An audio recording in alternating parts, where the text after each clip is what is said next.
il y a les troubles spécifiques du langage. Les troubles spécifiques du langage qui sont des troubles affectant le langage, oral ou écrit, en l'absence de maladies, donc de pathologies sensorielles, ophtalmiques, auditives, cognitives, psychologiques.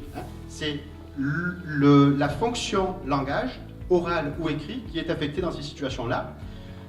Typiquement, la dysphasie pour le langage oral, la dyslexie pour le langage écrit, qui maintenant ne s'utilise plus. On parlerait de dyslexie au pluriel ou bien plutôt de troubles développementaux du langage écrit.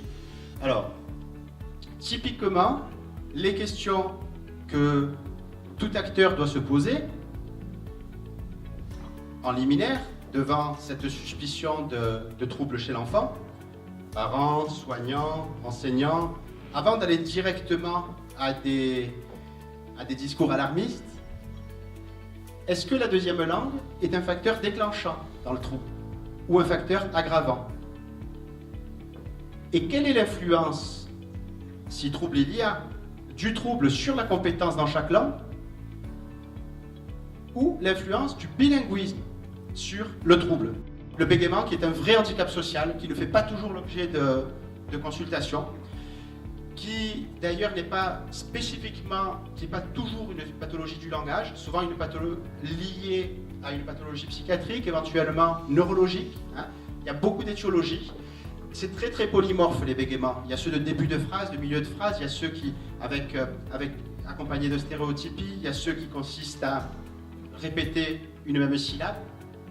Ils sont décrits comme un trouble fonctionnel de l'expression verbale qui perturbe le rythme de la parole et en présence d'un interlocuteur. C'est vraiment dans la conversation. On n'a que 2 études sur les bègues bilingues.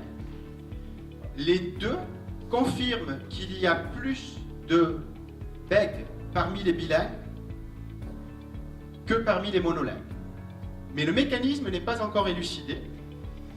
Déjà parce que la population des bègues est extrêmement hétérogène et ceux des bilingues, je ne vais pas vous répéter à quel point elle l'est aussi. Mais régulièrement, on se demande si le bégaiement est présent dans les 2 langues ou majoritairement dans l'une d'elles. On se demande aussi si la langue a pu jouer comme facteur déclenchant dans l'apparition du bégaiement. Mais on a des résultats d'études statistiques où le bégaiement, il survient à l'apparition de la 2 langues, il disparaît à l'apparition de la langue 2, ou il en est soulagé ou aggravé. Quelques mots sur la dyslexie. Alors là, c'est vraiment un sujet sur lequel on entend de tout. J'ai même entendu une enseignante me dire que le bilinguisme était un facteur déclenchant de dyslexie. Non, la dyslexie, déjà, c'est un trouble spécifique du langage. Il survient en l'absence de facteurs déclenchants. Sinon, ce sont des dyslexies secondaires, mais c'est un trouble spécifique, la dyslexie. Donc, c'est un trouble primaire. Chez le bilingue simultané, la dyslexie n'a pas la même expression symptomatique que chez le bilingue consécutif. Déjà, définition de la dyslexie, c'est un trouble développemental du langage écrit. L'enfant dyslexique effectue plus de travail pour traduire le phonème en graphème, ce qu'il entend et dit en ce qu'il écrit.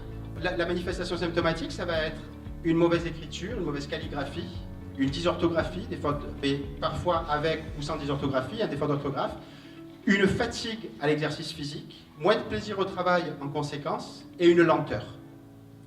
Chez le bilingue simultané, on a bien dit qu'au niveau développemental, le bilingue simultané, il est comme le monolingue.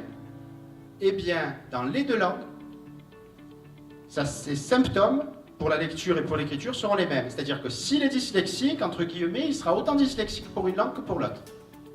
Chez le bilingue consécutif, par contre, eh bien, comme on n'est pas dans la même zone, comme il y a toujours un petit travail de traduction quand il s'exprime dans la L2, il y a addition de travail pour la lecture ou l'écriture avec le travail de traduction. Donc, plus de dysgraphie, plus de dysorthographie, plus de fatigue, moins d'endurance au travail, éventuellement moins de plaisir pour le travail scolaire et une incidence sur les apprentissages.